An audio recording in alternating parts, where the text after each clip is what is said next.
Welcome students. आज बच्चों हम लोग 12th का एक बड़ा इंपॉर्टेंट सेक्शन डिस्कस करेंगे और बच्चों इसको lecture wise step by step हम लोग आगे बढ़ते जाएंगे। और ये बड़ा इंपॉर्टेंट सेक्शन है ख़ास तौर से बोर्ड के लिए भी और आपके कम्पिटिटिव एग्ज़ाम के लिए भी।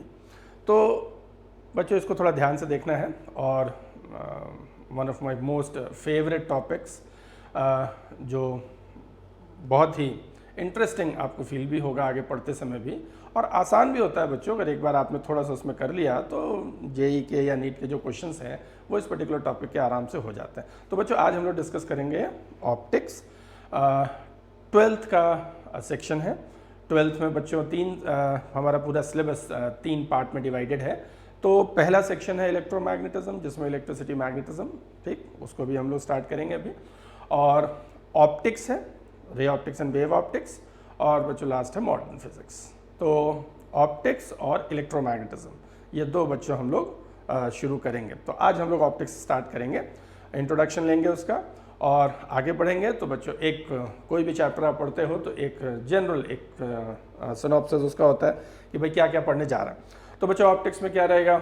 ऑप्टिक्स में प्लेन मिरर आप पढ़ेंगे, reflection through plane surfaces and refraction through plane surfaces, जिसमें real apparent depth, total internal reflection, prism का कॉन्सेप्ट आगे आएगा।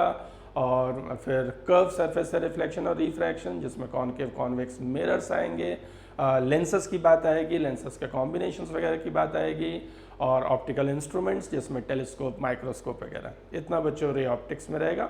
और वेव ऑप्टिक्स में मेनली 3 फिनोमेना है, इंटरफेरेंस, डिफ्रैक्शन एंड पोलराइजेशन। तो बच्चों स्टार्ट करते हैं ऑप्टिक्स। तो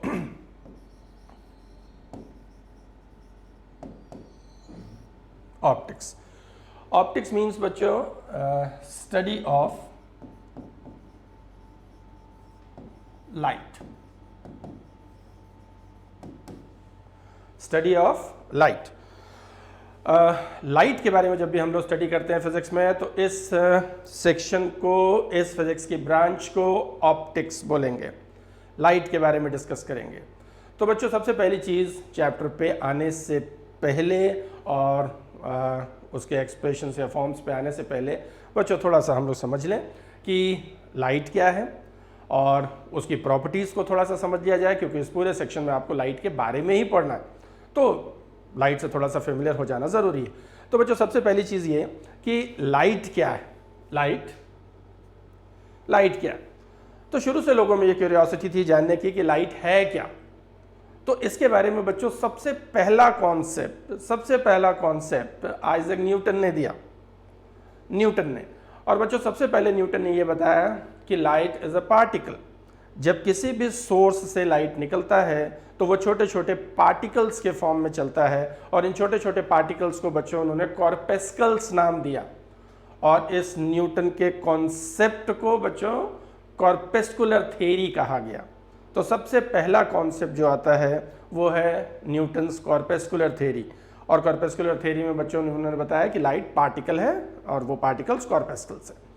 और बच्चों उस समय जितने भी फिनोमेनास थे उस समय, करीब 17वीं सेंचुरी की बात, तो उस समय जितने फिनोमेनास थे लाइट से रिलेटेड जो जानते थे लोग, उन सारी बातों को न्यूटन ने सक्सेसफुली एक्सप्लेन किया कि लाइट रिफ्लेक्ट कैसे होता है। जैसे कोई बॉल किसी सरफेस पे इंसिडेंट हुआ तो टकराने के बाद बच्चों रिबाउंड होता है, तो उन्होंने वैसे बताया कि लाइट पार्टिकल है, कॉर्पेस्कल्स की तरह आता है और सरफेस पे पड़ने के बाद वो रिफ्लेक्ट हो जाता है।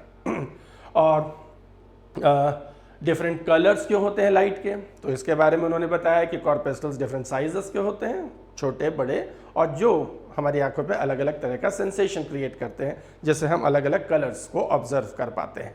ठीक है, तो जो भी फिनोमेनास थे उन्होंने बताया। ठीक है, कॉर्पेस्कुलर थ्योरी। तो शुरू में बच्चों यही माना जाता रहा कि light is a particle. Newton के कॉर्पेस्कुलर थ्योरी को ही सही मान के हम आगे बढ़ रहे थे। बच्चों उन्हीं के साथ एक कॉन्टेम्प्रेरी फिजिसिस्ट थे, क्रिश्चियन हाइगेंस। और सबसे पहली बार क्रिश्चियन हाइगेंस ने इस बात को अपोज किया, न्यूटन की कॉर्पेस्कुलर थ्योरी को चैलेंज किया उन्होंने। और उन्होंने ये कहा कि न्यूटन का कॉन्सेप्ट गलत है, लाइट पार्टिकल नहीं है बल्कि लाइट इज अ वेव। और बच्चों पहली बार उन्होंने वेव फ्रंट का कॉन्सेप्ट दिया, Huygens theory of wave front. इसको आगे हम लोग पढ़ेंगे बच्चों वेव ऑप्टिक्स में। तो हाइगन्स ने वेव प्रोपगेशन का कॉन्सेप्ट दिया और ये बताया कि लाइट इज अ वेव, और वेव की बात आई।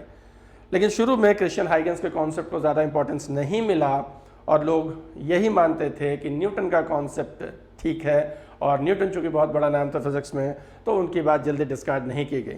लेकिन बच्चों एक दूसरे फिजिसिस्ट जैसे जैसे आगे बढ़े तो थॉमस यंग आए, और थॉमस यंग को क्रिश्चियन हाइगन्स की बात समझ में आई और उन्होंने एक एक्सपेरिमेंट करके दिखाया जिसको यंग्स डबल स्लिट एक्सपेरिमेंट बोला गया। तो उस डबल स्लिट एक्सपेरिमेंट में थॉमस यंग ने इंटरफेरेंस की बात की और इंटरफेरेंस करके दिखाया और ये प्रूफ किया कि लाइट वेव है, क्योंकि उसमें इंटरफेरेंस हो रहा है मैक्सिमा और मिनिमा, और इंटरफेरेंस वेव नेचर है। ये थोड़ा बहुत 11th में बच्चों आपने ज़रूर पढ़ा होगा, interference, constructive and destructive interference. और जब लाइट में इंटरफेरेंस दिखने लगा तो ऑब्वियसली पार्टिकल्स में इंटरफेरेंस नहीं होता, तो ये कंफर्म हो गया कि लाइट इज़ अ वेव। ये थॉमस यंग के डबल स्लिट एक्सपेरिमेंट के बाद। तो बच्चों ये डबल स्लिट एक्सपेरिमेंट भी हम लोग आगे पढ़ेंगे और ये बड़ा इंपॉर्टेंट एक्सपेरिमेंट है जिसको हम लोग वेव ऑप्टिक्स में डील करेंगे आगे। तो यहाँ से ये कंफर्म हो गया कि लाइट इज़ अ वेव और न्यूटन की कॉर्पस्कुलर थ्योरी को डिस्कार्ड कर दिया गया। तो लाइट को एक वेव की तरह से आगे मान के चलने लगे। लेकिन फिर भी ये क्लियर नहीं हो रहा था कि लाइट वेव है, तो वेव के जो फॉर्मूले थे उस समय तक कि वेव की वेलोसिटी जो 11th में आपने पढ़ा होगा कि under root elasticity upon density, और जब वेव की तरह से उसको ट्रीट कर रहे थे तो बहुत सारे क्वेश्चंस ऐसे थे जिसका जवाब नहीं मिल पा रहा था कि लाइट की वेलोसिटी, अगर ये वेव है तो वेव के फॉर्मूले को फॉलो क्यों नहीं कर रहा है। फिर वेव, उस समय तक मैकेनिकल वेव्स लोग जानते थे कि वेव का मतलब एक डिस्टर्बेंस जो मीडियम के पार्टिकल्स को डिस्टर्ब करता है, लेकिन लाइट बिना मीडियम के भी ट्रेवल कर जाता है, वैक्यूम में भी ट्रेवल कर जाता है। तो ये बात क्लियर नहीं हो पा रही थी कि ये किस तरह का वेव है जिसे मीडियम की ज़रूरत ही नहीं है और ये वैक्यूम में भी प्रोपोगेट कर जा रहा है। तो ऐसे बहुत से क्वेश्चंस थे कि जिनका एक्सप्लेनेशन या जिनका जस्टिफिकेशन हमारे पास नहीं था उस समय, लेकिन थॉमस यंग का एक्सपेरिमेंट ये दिखा रहा था कि लाइट वेव की तरह से बिहेव कर रहा है। और बच्चों जैसे जैसे आगे बढ़ते गए तो कई फेस्टेस आए, फ्रेशनल फ्राउनिफर आए जिन्होंने लाइट के डिफ्रैक्शन की बात करी, माइकलसन मोरले का एक्सपेरिमेंट आया जिन्होंने पहली बार वेलोसिटी ऑफ लाइट कैलकुलेट किया और ये बताया कि लाइट की वेलोसिटी मीडियम की वेलोसिटी पे डिपेंड नहीं करता। जैसे बच्चों विंड है, जब ब्लो करता है तो साउंड वेव है, साउंड की वेलोसिटी को वो कम या ज़्यादा कर देता है, ठीक, लेकिन लाइट पर इसका कोई इफेक्ट नहीं था, ये माइकलसन मोरले ने बताया। और जैसे जैसे आगे बढ़ रहे थे तो ऐसे कई सारे क्वेश्चंस रेज हो रहे थे और बच्चों इन सारी बातों का एक्सप्लेनेशन मिला फाइनली जब हेनरिच हर्ट्ज, और हेनरिच हर्ट्ज ने पहली बार ये बताया कि लाइट ज़रूर वेव है, लेकिन ये खास तरह का वेव है जिसे इलेक्ट्रोमैग्नेटिक वेव बोला जाएगा, और ये नॉन मैकेनिकल है, मतलब जिसे मीडियम की रिक्वायरमेंट नहीं है। ये इलेक्ट्रिकल फील्ड और इलेक्ट्रिक और मैग्नेटिक फील्ड को डेवलप करता है, प्रोड्यूस करता है, उसी के फॉर्म में इसके पास एनर्जी होती है और उसी के फॉर्म में ये ट्रेवल करता है। इलेक्ट्रोमैग्नेटिक वेव्स का कॉन्सेप्ट दिया हेनरिच हर्ट्ज ने, और पहली बार हेनरिच हर्ट्ज ने इलेक्ट्रोमैग्नेटिक वेव्स को प्रोड्यूस किया। तो बच्चों हर्ट्ज का जो ये कॉन्सेप्ट था ये दोनों तरीके से क्लियर, क्योंकि हर्ट्ज का जो कॉन्सेप्ट था ये इंस्पायर्ड था मैक्सवेल के इलेक्ट्रोमैग्नेटिज्म के इक्वेशंस पर। तो थ्योरेटिकली जो मैक्सवेल कह रहे थे कि इलेक्ट्रिक फील्ड और मैग्नेटिक फील्ड मिलकर एक डिस्टर्बेंस क्रिएट कर सकता है और उसे इलेक्ट्रोमैग्नेटिक वेव, तो मैक्सवेल की इस थ्योरी को उन्होंने कंसिडर किया और इस थ्योरी को मानते हुए उन्होंने पहली बार इलेक्ट्रोमैग्नेटिक वेव्स को प्रोड्यूस करके दिखाया और ये बताया कि लाइट एक इलेक्ट्रोमैग्नेटिक वेव। ये पहली बार बच्चों ये प्रॉपर अब तक का लाइट के बारे में सबसे अच्छा एक्सप्लेनेशन था कि इलेक्ट्रोमैग्नेटिक वेव की तरह से, तो जो क्वेश्चंस जिनका जवाब हमें नहीं मिल पा रहा था वो बातें कुछ समझ में आने लग गई, ठीक। तो लाइट को हम इलेक्ट्रोमैग्नेटिक वेव की तरह से ही ट्रीट करने लगे और लाइट को एक इलेक्ट्रोमैग्नेटिक वेव मानकर ही, है ना, आज डिस्कस करते हैं हम लोग। तो ये बात आगे बढ़ी और ये लगा कि अब तक का जो कंप्लीट और सबसे अच्छा एक्सप्लेनेशन लाइट का है वो ये। तो तो बच्चों ये न्यूटन के टाइम से बात शुरू हुई और ये करीब 17वीं सेंचुरी से आते आते हम लोग करीब 20वीं सेंचुरी की तरफ बढ़ने लगे। 300 सालों का समय लगा और 300 सालों में ये हुआ कि इलेक्ट्रोमैग्नेटिक वेव तक हम पहुंच पाए और ये माना गया कि लाइट इलेक्ट्रोमैग्नेटिक वेव है और जितने फिनोमेना थे उस समय के, ये इलेक्ट्रोमैग्नेटिक वेव का कॉन्सेप्ट उन सारी बातों को क्लियर कर दे रहा था। लेकिन बच्चों अभी एक समस्या आनी बाकी थी, सिचुएशन में अभी क्लाइमैक्स आना बाकी था और उसी समय फोटो इलेक्ट्रिक इफेक्ट ऑब्जर्व किया हर्ट्ज ने ही। और हर्ट्ज ने यह बताया कि जब किसी मेटल पर लाइट इंसिडेंट होता है तो इलेक्ट्रॉन्स एमिट होते हैं। Photo electric effect, photo means light के लिए वर्ड यूज करते हैं, इलेक्ट्रिक इलेक्ट्रॉन्स का एमिशन हो रहा है, फोटो इलेक्ट्रिक इफेक्ट है। और जब हेनरिच हर्ट्ज इलेक्ट्रोमैग्नेटिक वेव का कॉन्सेप्ट लगाने लगे, लाइट को इलेक्ट्रोमैग्नेटिक वेव मानते हुए जब उन्होंने उसका एक्सप्लेनेशन देखने की कोशिश की तो उनके जो प्रैक्टिकल ऑब्जर्वेशंस थे उनकी इस थ्योरी या कॉन्सेप्ट को फॉलो नहीं कर पा रहा था। तो बच्चों यहाँ से प्रॉब्लम शुरू हुई। अब हेनरिच हर्ट्ज कंफ्यूज हो गए कि एक तरह से तो लाइट इलेक्ट्रोमैग्नेटिक वेव की तरह है, लेकिन फोटो इलेक्ट्रिक इफेक्ट डील करते समय इलेक्ट्रोमैग्नेटिक वेव की थ्योरी काम नहीं कर रही थी। बहुत सारे ऐसे क्वेश्चंस थे जिसका एक्सप्लेनेशन वो नहीं दे पाए, तो कंफ्यूजन फिर से आ गया। क्या हुआ, इस प्रॉब्लम को दूर किया बच्चों एल्बर्ट आइंस्टीन ने। एल्बर्ट आइंस्टीन आए और एल्बर्ट आइंस्टीन ने पहली बार फोटोन के कॉन्सेप्ट को उसमें इंट्रोड्यूस किया और उन्होंने प्लैंक के कॉन्सेप्ट को कंसिडर किया और ये बताया कि लाइट छोटे छोटे एनर्जी पैकेट्स के फॉर्म में चलता है and these energy packets are known as photons.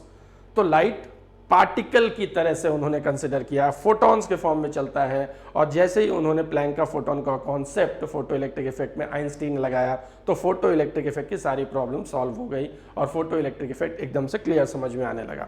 लेकिन इसने एक बहुत बड़ा सवाल क्रिएट कर दिया कि आखिर लाइट क्या है, वेव या पार्टिकल। थॉमस यंग का डबल स्लिट एक्सपेरिमेंट कह रहा लाइट वेव है, हर्ट्ज का ऑब्जर्वेशन कह रहा लाइट इलेक्ट्रोमैग्नेटिक वेव ही है, लेकिन आइंस्टीन आ गया, उन्होंने कहा लाइट पार्टिकल है और उन्होंने उसको फोटोन बोला, उस छोटे छोटे पार्टिकल्स को। तो बच्चों क्या हुआ, 17वीं सेंचुरी से न्यूटन से स्टार्ट हुआ। न्यूटन भी पार्टिकल बोल रहे थे, लेकिन उन पार्टिकल को वो कॉर्पस्कल्स बोल रहे थे। और इन 250-300 सालों में कुल मिला जुला के हम इतना प्रोग्रेस कर पाए कि फिर से घूम के पार्टिकल पे आ गए, बस नाम बदल गया उसका, कॉर्पस्कल से फोटोन हो गया। इस बात को फाइनली, इस डिबेट को, डिस्कशन को कंप्लीट किया फाइनली डी ब्रोगली ने। और डी ब्रोगली आए और उन्होंने पहली बार डुअलिटी प्रिंसिपल दिया। तो जब ये इतना लाइट का डिस्कशन बढ़ता चला जा रहा था, है ना, कई जनरेशन्स से उसका जवाब नहीं मिल पा रहा था, तो डी ब्रोगली आए और वो इस डिस्कशन में शामिल हुए और उन्होंने पूछा प्रॉब्लम क्या है। तो लोगों ने कहा कि लाइट वेव है या पार्टिकल है। तो लोगों ने कहा थॉमस यंग का एक्सपेरिमेंट कहता है कि लाइट वेव है, वो वेव की तरह से दिख रहा है, तो उन्होंने कहा उसे वेव मान लेना चाहिए। उन्होंने कहा नहीं, इतना आसान नहीं है, आइंस्टीन कह रहे हैं लाइट पार्टिकल है, तो उन्होंने कहा पार्टिकल मान लेना चाहिए। और उन्होंने डुअलिटी की बात की पहली बार कि अगर लाइट पार्टिकल भी है तो उसके साथ वेव एसोसिएटेड, हर पार्टिकल के साथ एक वेव एसोसिएटेड होता है और उसे मैटर वेव का नाम दिया। तो पहली बार डी ब्रोगली का डुअलिटी प्रिंसिपल आया और डुअलिटी प्रिंसिपल आने के बाद ये बात क्लियर हुई कि लाइट वेव भी है और वेव कैसा वेव है, इलेक्ट्रोमैग्नेटिक वेव, और पार्टिकल भी है। और जब लाइट को पार्टिकल की तरह ट्रीट करते हैं तो एज अ फोटोन। ठीक, तो बच्चों ये सारी चीज़ें जो मैंने आपको बताई, खासतौर से हिस्टोरिकल प्रीव्यू जाना ज़रूरी इसलिए हो जाता है कि लाइट की स्टडी में कहाँ कहाँ टर्निंग पॉइंट्स आए। ठीक, तो पहला turning point corpuscular theory collapse हुई थॉमस यंग के एक्सपेरिमेंट से। तो थॉमस यंग का एक्सपेरिमेंट बहुत इंपॉर्टेंट है और ये हमेशा इस पर एग्जाम में क्वेश्चन पूछा जाता है। उसके बाद फिर टर्निंग आया इलेक्ट्रोमैग्नेटिक वेव के कॉन्सेप्ट पे। तो बच्चों एक चैप्टर ही पूरा हमारा 12th का एक डिवोटेड है इलेक्ट्रोमैग्नेटिक वेव्स, तो ज़्यादा डिटेल में बात उसमें करेंगे हम लोग इलेक्ट्रोमैग्नेटिक वेव्स की। और फिर फोटो इलेक्ट्रिक इफेक्ट ने कन्फ्यूजन और बढ़ाया। तो फोटो इलेक्ट्रिक इफेक्ट का भी क्वेश्चन और एक्सरे का क्वेश्चन हमेशा पूछा जाता है, जो कि हम लोग मॉडर्न फिजिक्स में पढ़ने वाले हैं। ठीक, तो ये सारी चीज़ें जो मैंने बताई ये टॉपिक वाइज आएगा, जिनको हम लोग डिटेल में पढ़ेंगे। बस अभी मैंने एक सीक्वेंस आपको बताया। तो बच्चों ऑप्टिक्स में अभी हम लोग इसमें क्या डिस्कस करेंगे, देखिए। तो जब लाइट की स्टडी करते हैं तो इसका दो पार्ट, ऑप्टिक्स का दो पार्ट है। पहला है रे ऑप्टिक्स रे ऑप्टिक्स को ही बच्चों ज्योमेट्रिकल ऑप्टिक्स भी बोलते हैं।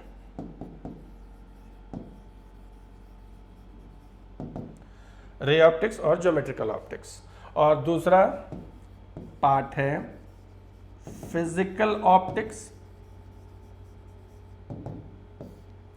फिजिकल ऑप्टिक्स, रे ऑप्टिक्स या ज्योमेट्रिकल ऑप्टिक्स, इसमें बच्चों लाइट के नेचर वेचर की बात हम लोग कुछ नहीं करते हैं।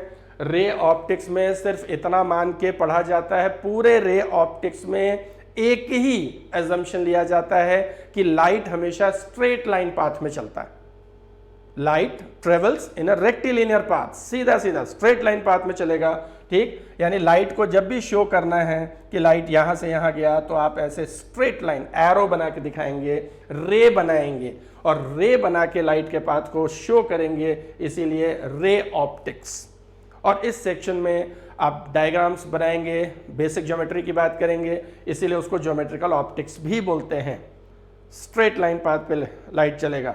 तो बच्चों ये मानते हैं कि लाइट हमेशा ट्रेवल करेगा स्ट्रेट लाइन पाथ पे, तो इसका जो बेसिक्स है वो ये मान के पढ़ते हैं कि rectilinear propagation of light, light always travels in a straight line path. तो इस पूरे के पूरे सेक्शन में हम यही मानेंगे कि लाइट स्ट्रेट लाइन पाथ पे ट्रेवल करेगा। मतलब इसका जो रेक्टिलिनियर प्रोपगेशन ऑफ लाइट, तो इस पूरे सेक्शन में हम ये मानते हुए पढ़ेंगे, यही इसका बेस है, रेक्टिलिनियर प्रोपगेशन ऑफ लाइट इस पूरे रे ऑप्टिक्स में। और बच्चों जो 12th में हमारा ऑप्टिक्स का जो सिलेबस है उसमें यही मेजर पार्ट है, यही मेजर पार्ट है। ठीक, रे ऑप्टिक्स ही मेजर पार्ट है। ठीक है, और उसके बाद एक छोटा पार्ट जो बचता है वो है फिजिकल ऑप्टिक्स। तो यहाँ फिजिकल ऑप्टिक्स का मतलब ये कि जब आप लाइट के फिजिकल नेचर की बात करते हैं, नेचर की बात, तो जो मैंने बच्चों अभी पूरी स्टोरी आपको बताई कि नेचर कैसा है, पार्टिकल है या वेव है। तो जब नेचर की बात करते हैं तो उसे फिजिकल ऑप्टिक्स। तो अभी मैंने आपको बताया कि लाइट वेव भी है और पार्टिकल भी है। तो बच्चों जब लाइट को वेव की तरह से आप कंसिडर करते हैं तो उस सेक्शन को वेव ऑप्टिक्स बोला जाता है, उस सेक्शन को वेव ऑप्टिक्स बोला जाता है। और वेव ऑप्टिक्स में मेनली 3 फिनोमेना है जो आपको पढ़ना है, इंटरफेरेंस, डिफ्रैक्शन एंड पोलराइजेशन। ये 3 फिनोमेना जो शो करता है कि लाइट वेव है, वो इस सेक्शन में आप पढ़ेंगे। और जब लाइट के पार्टिकल नेचर को डिस्कस करते हैं, पार्टिकल नेचर मैंने आपको बताया, ठीक, जैसे आप फोटोन की तरह से जब आप ट्रीट करेंगे लाइट को, ठीक, तो उसे हम लोग क्वांटम ऑप्टिक्स बोलते हैं, क्वांटम ऑप्टिक्स। क्वांटम ऑप्टिक्स मतलब पार्टिकल नेचर। तो इसमें बच्चों फोटो इलेक्ट्रिक इफेक्ट आएगा, एक्सरे आएगा, थोड़ा बहुत लेजर वगैरह मॉडर्न फिजिक्स में हम लोग डिस्कस करते हैं, लेकिन ये सेक्शन पूरा हम लोग मॉडर्न फिजिक्स में ही पढ़ते हैं। इसके सारे टॉपिक्स जो हैं वो मॉडर्न फिजिक्स में ही आएगा। ठीक, हाँ, इस समय इसमें 2 चीज़ें आप पढ़ेंगे, ray optics as well as wave optics. तो optics means study of light, और लाइट की स्टडी में पहला है रे ऑप्टिक्स, जिसमें ये कंसिडर किया जाएगा कि लाइट स्ट्रेट लाइन पाथ में मूव करेगा, रेक्टिलिनियर प्रोपगेशन ऑफ लाइट। और जब उसके नेचर की बात करेंगे तो फिजिकल ऑप्टिक्स, और जब वेव नेचर होगा तो वेव ऑप्टिक्स, और पार्टिकल नेचर होगा तो क्वांटम ऑप्टिक्स। ठीक है, तो जिस कंडीशन में जब हम कुछ खास कंडीशंस को इंपोज कर देते हैं तो लाइट का वेव नेचर डोमिनेट कर जाता है और हमें वो वेव की तरह दिखता है। और जब कुछ खास अलग तरह की कंडीशंस इंपोज करते हैं तो उसका पार्टिकल नेचर डोमिनेट कर जाता है और तब लाइट पार्टिकल की तरह से लगने लगता है। तो वो कंडीशंस क्या हैं ये हम लोग आगे जब सेक्शन में आएंगे तो डिटेल में वहाँ पर डिस्कशन करेंगे। तो अभी हम लोग स्टार्ट करेंगे from ray optics.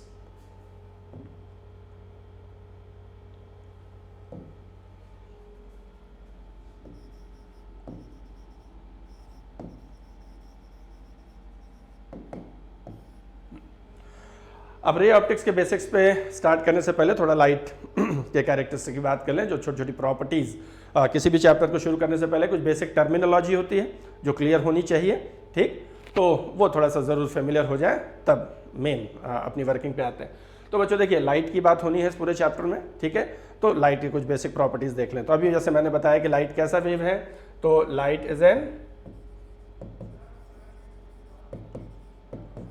Is an electromagnetic wave, electromagnetic wave in which electric and magnetic field oscillates in same phase। तो बच्चों लाइट कैसा है, इलेक्ट्रोमैग्नेटिक वेव है जिसमें इलेक्ट्रिक और मैग्नेटिक फील्ड सेम फेज में ऑसिलेट करते हैं, ठीक है। इलेक्ट्रिक फील्ड, मैग्नेटिक फील्ड, ये इलेक्ट्रोमैग्नेटिज्म में आप पढ़ेंगे 12th में, पूरे सिलेबस में वही पढ़ना ही है। अभी लाइट पढ़ते समय उस डिटेल में ज़्यादा नहीं जाएंगे, बस थोड़ा लाइट की प्रॉपर्टीज़ पर ही रहेंगे। तो यहाँ पर देखिए इलेक्ट्रोमैग्नेटिक वेव का मतलब ऐसा होता है कि जैसे अगर वेव प्रोपगेट कर रहा है तो इसमें इलेक्ट्रिक फील्ड फ्लक्चुएट करेगा, ठीक, और मैग्नेटिक फील्ड भी ऐसे फ्लक्चुएट करेगा, ठीक है। जैसे वेव इधर की तरफ चल रहा है, ये उसकी वेलोसिटी हो गई, तो ये इधर की तरफ इलेक्ट्रिक फील्ड होगा, तो इधर की तरफ मैग्नेटिक फील्ड होगा। ये एक्स एक्सिस, ये वाई एक्सिस, और 3 डायमेंशन में ये जेड एक्सिस, ठीक है। तो देखिए इलेक्ट्रिक फील्ड, मैग्नेटिक फील्ड दोनों ऑसिलेट करते हैं। जैसे इलेक्ट्रिक फील्ड मैंने ऐसे बनाया, इसका अंदर इलेक्ट्रिक फील्ड कम भी हो सकता है, फिर थोड़ी देर बाद ज़्यादा हो जाएगा, फ्लक्चुएट करेगा। इलेक्ट्रिक फील्ड की वैल्यू फिक्स नहीं रहेगी, फ्लक्चुएटिंग, इलेक्ट्रिक फील्ड कम ज़्यादा होता रहता है, ठीक है, पॉजिटिव नेगेटिव ऐसे फ्लक्चुएट करेगा, ठीक। और मैग्नेटिक फील्ड उसके परपेंडिकुलर फ्लक्चुएट करेगा, ठीक। और ये तीनों, लाइट का velocity, electric field, magnetic field, तीनों म्यूचुअली परपेंडिकुलर होते हैं, ठीक। सभी इलेक्ट्रोमैग्नेटिक वेव्स में ऐसा होता है, ठीक है। लाइट भी एक इलेक्ट्रोमैग्नेटिक वेव है तो वो भी इस प्रॉपर्टी को फॉलो करता है, ठीक। मतलब अगर लाइट या इलेक्ट्रोमैग्नेटिक वेव एक्स एक्सिस की डायरेक्शन में चल रहा है, एक्स एक्सिस की डायरेक्शन में चल रहा है, तो इलेक्ट्रिक फील्ड वाई एक्सिस के लॉन्ग ऑसिलेट करेगा, देखो म्यूचुअली परपेंडिकुलर होगा, और मैग्नेटिक फील्ड जेड की डायरेक्शन में, तीनों म्यूचुअली परपेंडिकुलर है, एक्स डायरेक्शन में, एक वाई में और एक जेड। तो हर इलेक्ट्रोमैग्नेटिक वेव में जब वेव ट्रेवल करता है तो उसमें इलेक्ट्रिक फील्ड फ्लक्चुएट करता रहता है और मैग्नेटिक फील्ड भी फ्लक्चुएट करता रहता है म्यूचुअली परपेंडिकुलर डायरेक्शन में, और इलेक्ट्रिक मैग्नेटिक फील्ड के फॉर्म में ही उसके पास एनर्जी होती है। तो यहाँ देखिए ये इलेक्ट्रिक फील्ड, मैग्नेटिक फील्ड और वेलोसिटी, इन तीनों का डायरेक्शन हर इलेक्ट्रोमैग्नेटिक वेव में these 3 vectors are mutually perpendicular, ठीक है, तीनों म्यूचुअली परपेंडिकुलर होंगे, और किसी भी इंस्टेंट पर E/B का जो रेशियो होता है ये वेलोसिटी ऑफ लाइट के बराबर होता है, ठीक है ना। E/B का रेशियो, ये फॉर्मूला आगे आएगा हमारे पास, वेलोसिटी सेलेक्टर देखेंगे, बड़ा इंपॉर्टेंट फॉर्म है, इसको हम लोग डिराइव भी करेंगे वो इलेक्ट्रिक मैग्नेटिक फील्ड डिस्कस करते समय। खैर अभी एज अ फैक्ट याद रख लीजिए, है ना, उस बात को जस्टिफाई आगे करेंगे हम लोग। तो अभी मैं बोल रहा हूँ कि लाइट एक इलेक्ट्रोमैग्नेटिक वेव है, ठीक, उसमें इलेक्ट्रिक मैग्नेटिक फील्ड, है ना, सेम फेज में, ठीक है, फ्लक्चुएट करते हैं, और सेम फेज में फ्लक्चुएट करते हैं। सेम फेज होने का मतलब कि जब इलेक्ट्रिक फील्ड मिनिमम होगा तो मैग्नेटिक फील्ड भी मिनिमम होगा, और इलेक्ट्रिक फील्ड जब मैक्सिमम होगा तो मैग्नेटिक फील्ड भी मैक्सिमम होगा, ठीक, और जब डिक्रीज करेगा तो फिर मैग्नेटिक फील्ड भी डिक्रीज करेगा। तो एक ही तरह से अगर दो क्वांटिटी फ्लक्चुएट करती है, साथ में बढ़ती है और साथ में कम होती है, तो हम कहते हैं वो सेम फेज में है। तो इलेक्ट्रिक और मैग्नेटिक फील्ड सेम फेज में होते हैं, ठीक। इलेक्ट्रिक फील्ड इंक्रीज करता है तो उसी समय मैग्नेटिक फील्ड भी इंक्रीज करता है, इलेक्ट्रिक फील्ड डिक्रीज करता है तो मैग्नेटिक फील्ड भी डिक्रीज करता है, ठीक है। तो लाइट एक इलेक्ट्रोमैग्नेटिक वेव, और इलेक्ट्रिक मैग्नेटिक फील्ड चूंकि वैक्यूम में भी क्रिएट हो सकता है इसलिए लाइट आसानी से वैक्यूम में भी ट्रेवल कर लेता है, ठीक है। इसे मीडियम की जरूरत नहीं है, इसीलिए इसको नॉन मैकेनिकल वेव भी बोलते हैं, ठीक है, नॉन मैकेनिकल वेव, ठीक। और मैकेनिकल वेव्स में क्या होता है, वो पार्टिकल, मीडियम के पार्टिकल्स को ऑसिलेट कराता है, तो यहाँ पार्टिकल्स ऑसिलेट नहीं करते, इलेक्ट्रिक और मैग्नेटिक फील्ड ऑसिलेशंस परफॉर्म करते हैं, ठीक है। तो ये बच्चों पहली प्रॉपर्टी कि light is an electro magnetic wave. Next, electro magnetic spectrum, electromagnetic spectrum. अब देखिए मैंने बोला लाइट एक इलेक्ट्रोमैग्नेटिक वेव है ना, और इलेक्ट्रोमैग्नेटिक वेव और भी बहुत सारे होते हैं, उसमें से लाइट भी एक है। ठीक, तो कौन कौन से इलेक्ट्रोमैग्नेटिक वेव्स होते हैं, और वो भी बिल्कुल वैसे ही प्रॉपर्टी शो करते हैं जैसे लाइट शो करता है। ठीक, वो कौन कौन से हैं थोड़ा सा इस बारे में भी समझ लीजिए। ठीक, इलेक्ट्रोमैग्नेटिक स्पेक्ट्रम, जैसे अगर किसी इलेक्ट्रोमैग्नेटिक वेव का वेवलेंथ, इलेक्ट्रोमैग्नेटिक वेव का वेवलेंथ अगर 4000 एंगस्ट्रॉम से 7000 एंगस्ट्रॉम तक है वेवलेंथ, ठीक है, तो यही लाइट है। वेवलेंथ लैम्डा दिखा रहा है। ठीक, अब कोई भी वेव है तो उसका वेवलेंथ होगा, दो कंसेक्यूटिव क्रेस्ट और दो कंसेक्यूटिव ट्रफ के बीच का डिस्टेंस। ठीक है, तो 4000 एंगस्ट्रॉम टू 7000 एंगस्ट्रॉम। तो अगर इलेक्ट्रोमैग्नेटिक वेव का वेवलेंथ 4000 से 7000 एंगस्ट्रॉम के बीच में है, इलेक्ट्रोमैग्नेटिक वेव का वेवलेंथ 4000 एंगस्ट्रॉम से 7000 के बीच में है, तो ऐसा इलेक्ट्रोमैग्नेटिक वेव हमारी आईज पे सेंसेशन क्रिएट करता है और हम उसे देख सकते हैं, और वही लाइट है, वही विजिबल रेंज है। तो विजिबल रेंज 4000 टू 7000। और बच्चों इलेक्ट्रोमैग्नेटिक वेव का वेवलेंथ इन केस 7000 एंगस्ट्रॉम से ज्यादा हो गया तो फिर वो हमारी आंखों पे सेंसेशन क्रिएट नहीं करेगा, जबकि है वो इलेक्ट्रोमैग्नेटिक वेव, ये सारा कैरेक्टरिस्टिक वैसे ही है, इलेक्ट्रिक मैग्नेटिक फील्ड ऑसिलेट कर रहा है, लेकिन वो हमारी आईज पे सेंसेशन क्रिएट नहीं करेगा, हम उसे देख नहीं सकते। और वेवलेंथ अगर 4000 से कम हो गया तो भी नहीं देख सकते। तो 4000 टू 7000 अगर वेवलेंथ है तो उसी को विजिबल रेंज बोलते हैं, लाइट बोलते हैं। और 4000 एंगस्ट्रॉम वाला वॉयलेट कलर होता है। ये कुछ बेसिक्स जरूर याद रखिए। अभी आगे हम लोग प्रिज्म पढ़ेंगे, स्पेक्ट्रम पढ़ेंगे, डिस्पर्जन पढ़ेंगे, तो नॉर्मली आपसे बार बार ये पूछा जाएगा वेवलेंथ, ठीक, जरूरत होगी आगे, तो इसलिए मैंने बोला पहले बेसिक टर्म्स क्लियर हो जाएं, ठीक, फिर हम अपने कॉन्सेप्ट पे मेनली आगे फॉलो करेंगे।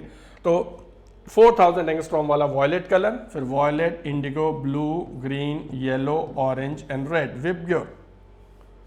तो बच्चों सबसे ज्यादा मैक्सिमम वेवलेंथ रेड कलर का, और कितना 7000 एंगस्ट्रॉम, और minimum wavelength violet 4000 angstrom, 4000 to 7000 VIBGYOR. ठीक, हाँ, अगर 7000 एंगस्ट्रॉम से वेवलेंथ ज्यादा हो गया कितना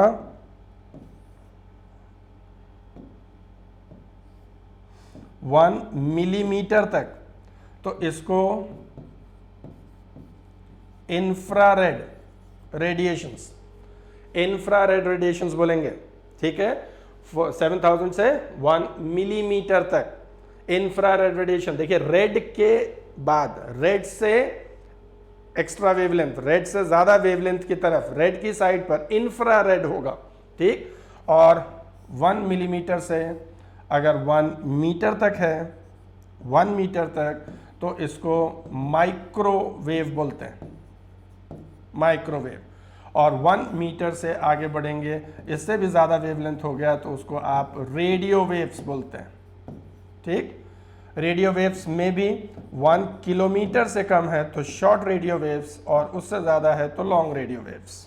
ठीक है, रेडियो वेव्स। ठीक, ये रेंज याद रखना है, ये पूछा जाता है।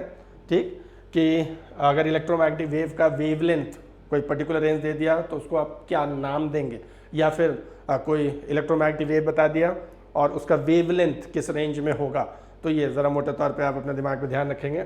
और देखिए अगर 4000 एंगस्ट्रॉम से कम हो जाएगा, 4000 एंगस्ट्रॉम से वेवलेंथ कम हो जाएगा तो इसको अल्ट्रा वायलेट बोलेंगे। अल्ट्रा वायलेट कहाँ तक, अप टू 100 एंगस्ट्रॉम तक, 100 एंगस्ट्रॉम। और अगर उससे भी कम हो गया 0.1 एंगस्ट्रॉम तक, तो इसे आप 0.1 एंगस्ट्रॉम तक तो उसे एक्स रेज बोलेंगे। और 0.1 एंगस्ट्रॉम से भी कम हो जाएगा तो उसे गामा रेज या गामा रेडिएशंस। ठीक है, 0.1 एंगस्ट्रॉम से भी अगर वेवलेंथ कम हो गया तो गामा रेडिएशंस हो जाएगा। ठीक है, ये सारे इलेक्ट्रोमैग्नेटिक वेव्स हैं, और इन सबको जब साथ में बोलते हैं, दिखाते हैं, शो करते हैं, तो उसको हम लोग बोलते हैं इलेक्ट्रोमैग्नेटिक स्पेक्ट्रम। ठीक है, ये एक इलेक्ट्रोमैग्नेटिक स्पेक्ट्रम है। ठीक है, और ये जो वेवलेंथ्स आपने लिखे हैं ये वैक्यूम में वेवलेंथ है। ठीक है, किसी भी मीडियम में नहीं, स्टैंडर्ड कंडीशन में बात हो रही है, वैक्यूम में, ठीक है। तो ये वेवलेंथ। अब यहाँ पे देखिए, जब किसी भी वेव की वेलोसिटी आप लिखते हैं तो वो फ्रीक्वेंसी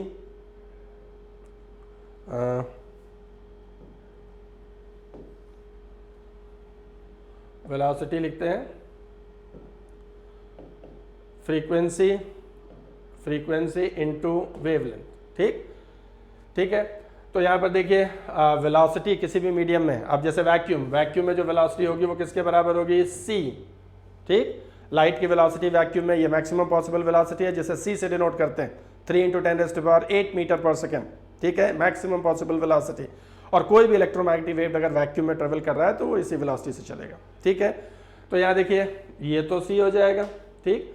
और यहाँ पर अगर ये c फिक्स हो गया तो वेवलेंथ ज़्यादा होगा तो फ्रीक्वेंसी कम होगी, ठीक। और फ्रीक्वेंसी पर ही एनर्जी डिसाइड होता है। प्लैंक्स का लॉ कहता है कि एनर्जी h न्यू होती है। तो मैं बात सिर्फ इतना कहना चाह रहा हूँ कि जहाँ वेवलेंथ सबसे कम है वहाँ उन इलेक्ट्रोमैग्नेटिक वेव्स की एनर्जी सबसे ज़्यादा होगी।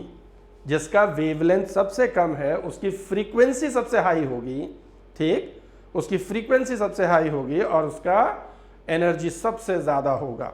तो यहाँ पर देखिए मिनिमम वेवलेंथ इधर है, ठीक है, ये मिनिमम वेवलेंथ है, ठीक। इसका मतलब गामा रेज या गामा रेडिएशंस की एनर्जी सबसे ज़्यादा होती है, मैक्सिमम होती है, ठीक है। Maximum energy gamma radiations possess करते हैं, ठीक है। ये हाईली एनर्जेटिक रेडिएशंस हैं, ठीक। और ये रेडिएशंस ऑर्डिनरी कंडीशंस में नहीं प्रोड्यूस होते हैं, ठीक है। ये रेडिएशंस प्रोड्यूस होते हैं ड्यूरिंग न्यूक्लियर फिजन और फ्यूजन, ठीक।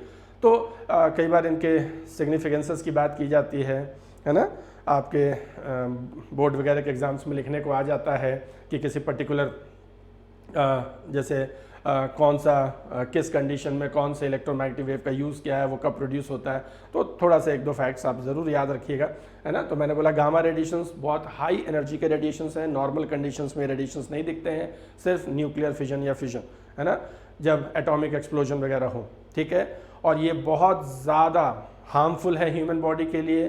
गामा रेडिएशन से हमारी बॉडी अगर शॉर्ट टर्म भी एक्सपोज हो गई तो वो हमारे सेल्स या टिश्यूज़ पे बहुत एडवर्स इफेक्ट डालते हैं, कैंसर कॉज कर सकता है, ठीक है ना। बहुत हाई एनर्जी के रेडिएशंस हैं। उसके बाद है एक्सरेज। एक्सरेज से हम लोग थोड़ा फेमिलियर ही हैं, जो नॉर्मली मेडिकल साइंसेज में जब हमारी हड्डियाँ वगैरह कभी टूट जाती हैं तो हम एक्सरे करने की कोशिश करते हैं। तो ये भी काफ़ी एनर्जी के रेडिएशंस हैं, पेनिट्रेशन पावर ज़्यादा होता है, हमारी स्किन को आसानी से पेनिट्रेट करके ये अंदर के बोन्स का पिक्चर फोटोग्राफिक प्लेट पर दे सकता है, ठीक। और एक्स रेज भी विजिबल नहीं होता, कभी आप एक्सरे कराने जाएं तो आप एक्स रेज को नहीं देख सकते, ठीक। बहुत एनर्जी वाले रेडिएशंस हैं, हाई एनर्जी के रेडिएशंस हैं।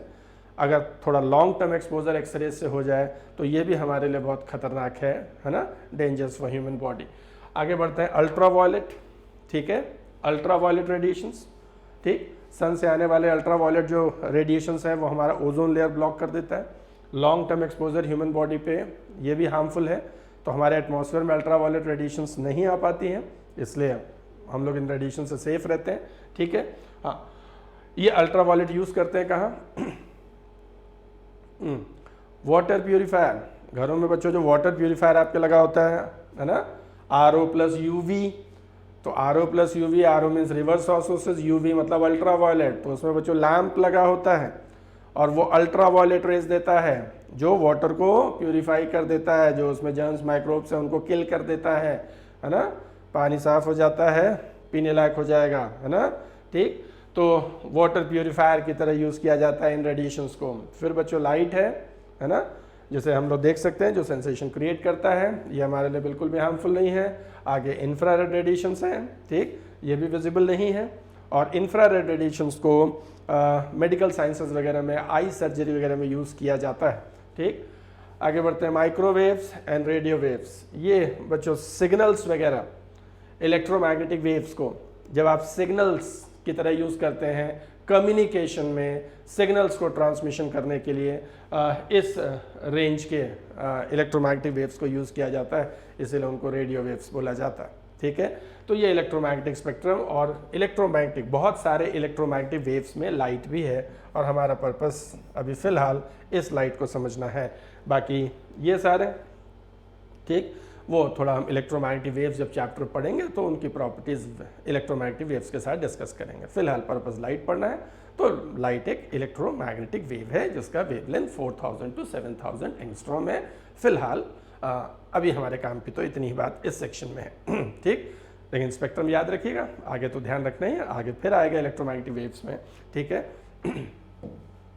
आगे देख, तो अभी मैंने बताया कि भाई सेंसेशन क्रिएट कहाँ से कहाँ होता है, 4000 to 7000 एंगस्ट्रॉम। ठीक, अगर बच्चों हमें ग्राफ बनाए कि sensitivity to human eyes versus wavelength, तो यहाँ पर ये वेवलेंथ शो करें और यहाँ पर सेंसिटिविटी टू ह्यूमन आइज, मतलब कौन सा वेवलेंथ का कलर हमारी आंखों के लिए कितना ज़्यादा सेंसिटिव है। तो देखिए हमारा सेंसेशन शुरू होता है कहाँ से, फ्रॉम 4000 एंगस्ट्रॉम से, और कहाँ तक सेंसेशन रहता है, 7000 एंगस्ट्रॉम तक। ठीक है, ये कुछ ऐसा ग्राफ बनेगा। यहाँ देखिए अगर वेवलेंथ लाइट का 7000 एंगस्ट्रॉम से ज़्यादा हो गया तो सेंसिटिविटी 0 हो गई, इसका मतलब ये हमारी आइज पे सेंसेशन क्रिएट नहीं कर पाएगा, और 4000 से कम हो गया तो भी सेंसेशन क्रिएट नहीं होगा और हम उस लाइट को, उस इलेक्ट्रोमैग्नेटिक वेव को नहीं देख सकते। यहाँ से सेंसेशन शुरू हो रहा है 7000 तक, और देखिए मैक्सिमम सेंसेशन कहाँ पर मिल रहा है, ये पर्टिकुलर अगर आप वेवलेंथ देखें तो ये वाला वेवलेंथ होता है 5550 एंगस्ट्रॉम। ठीक है, कितना, 5550 एंगस्ट्रॉम, और ये बच्चों येलो और ग्रीन लाइट का मिक्सचर होता है। ठीक, इस पर्टिकुलर कलर के लिए हमारी आइज मोस्ट सेंसिटिव हैं और इस कलर को हम लोग सबसे अच्छा देख सकते हैं। येलो ग्रीन का मिक्सचर मींस अगर हमारे पास अलग अलग डिफरेंट कलर्स दिखाए जाएं तो ये कलर हमें सबसे अच्छा ब्राइट दिखाई देगा, है ना। इस पर्टिकुलर वेवलेंथ के लिए हमारी आइज मोस्ट सेंसिटिव है, जिसे हम सबसे अच्छा देख पाते हैं। 5550 मैक्सिमम सेंसिटिविटी होती है इस पर्टिकुलर वेवलेंथ पे। ठीक है, आगे बढ़ते हैं। देखिए जब लाइट किसी भी एक मीडियम से दूसरे मीडियम में ट्रेवल करता है, एक मीडियम से दूसरे मीडियम में जब ट्रेवल करता है लाइट, तो लाइट की वेलोसिटी चेंज हो जाती है, उसका वेवलेंथ चेंज हो जाता है, लेकिन फ्रीक्वेंसी कभी चेंज नहीं होती। ये बात सिर्फ लाइट के लिए नहीं है, ये किसी भी वेव के लिए है। ये वेव में भी 11th में पढ़ा होगा कि जब वेव, वो साउंड, कोई भी किसी भी तरह का वेव जब एक मीडियम से दूसरे मीडियम में जाएगा तो उसकी वेलोसिटी और वेवलेंथ चेंज होती है, उसका फ्रीक्वेंसी चेंज नहीं होता। फ्रीक्वेंसी सोर्स की प्रॉपर्टी। तो बच्चों लाइट भी एक वेव है, तो ये बात ज़रूर ध्यान रखेंगे, है ना, कि फ्रीक्वेंसी हमेशा कांस्टेंट रहेगी। तो नेक्स्ट प्रॉपर्टी ज़रूर ध्यान रखेंगे, when light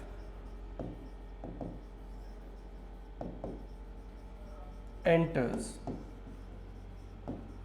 from one medium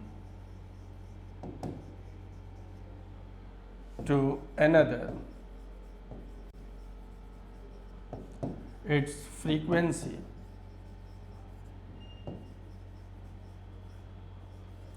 remains constant।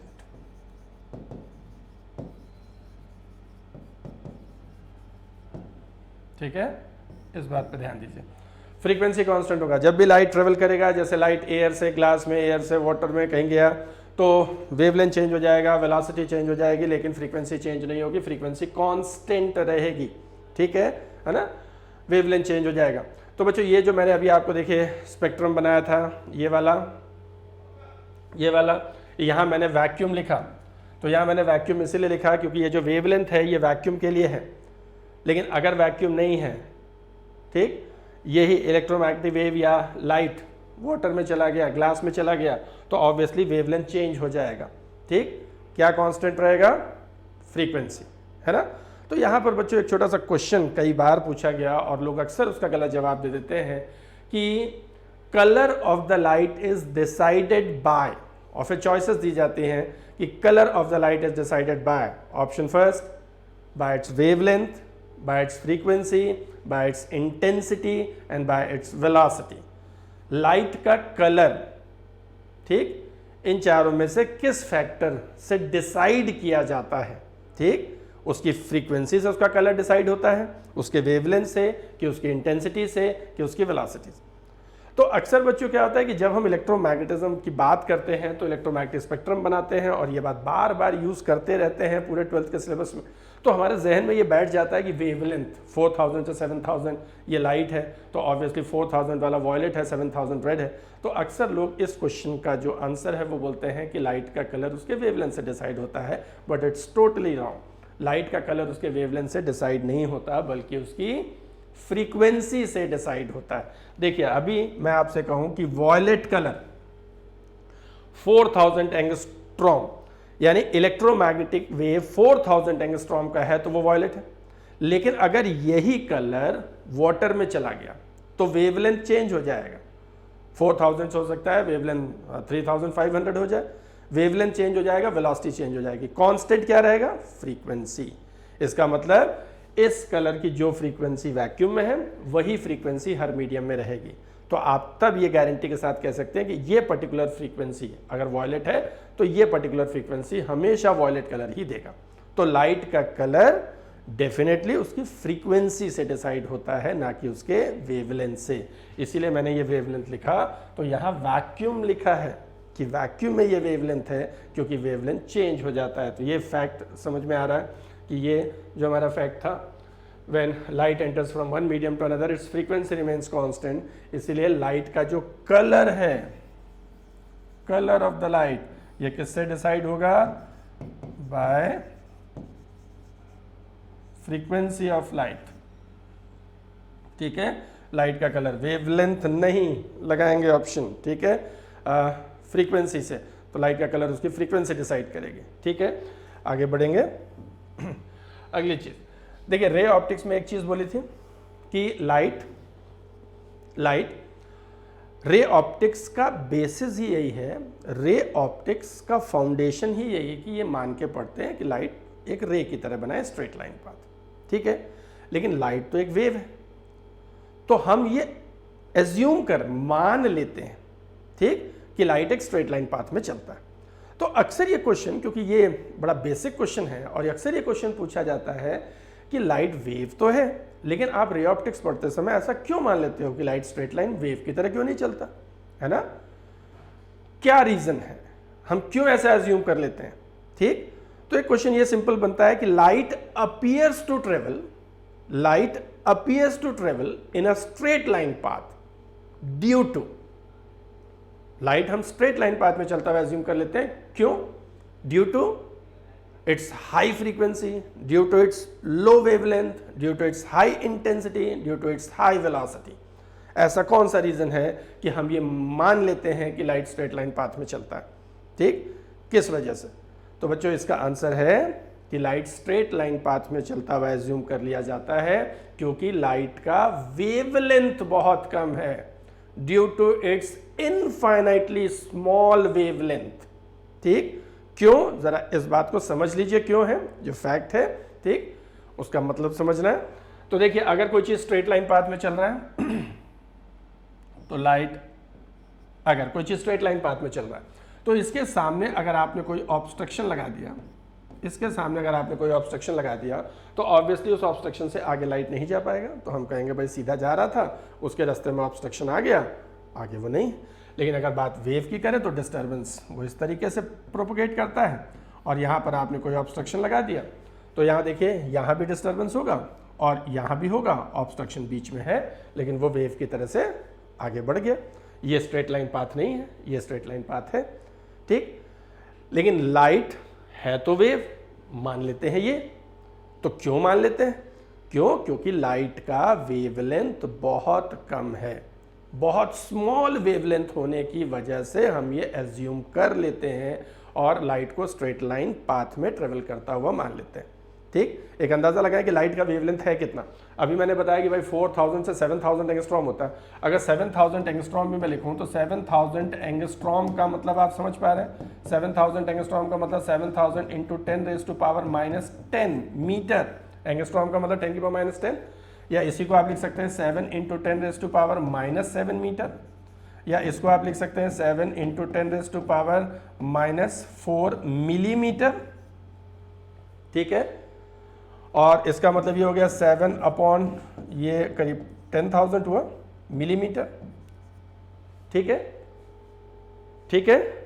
अब यहां पर देखिए क्या हो गया, जैसे आपने स्केल देखा होगा तो स्केल में आप देखेंगे 1 सेंटीमीटर, तो 1 सेंटीमीटर का मार्क देखा आपने, अगर उस 1 सेंटीमीटर मार्क के अंदर अगर 10 लाइंस में खींच दूं तो 1 मिलीमीटर हो जाएगा, ठीक है। और अगर 1 मिलीमीटर के अंदर कितनी लाइंस, 10,000 लाइंस, 1 मिलीमीटर के अंदर अगर 10,000 लाइंस में ड्रॉ कर दूं तो बच्चों वो जो डिस्टेंस होगा, ठीक, उतना है लाइट का वेवलेंथ, उस ऑर्डर का है।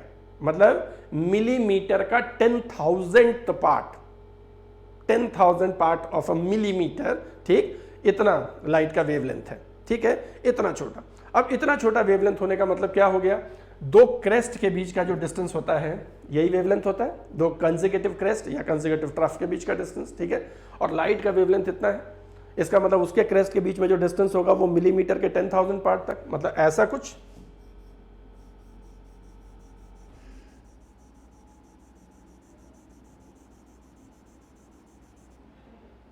ठीक, ये देखिए, ये मैं दिखाना चाह रहा हूं कि ये जो क्रेस्ट है ये बहुत पास पास है, ये बहुत पास पास, और इनके बीच का जो डिस्टेंस है वो 1 मिलीमीटर के 10,000 पार्ट।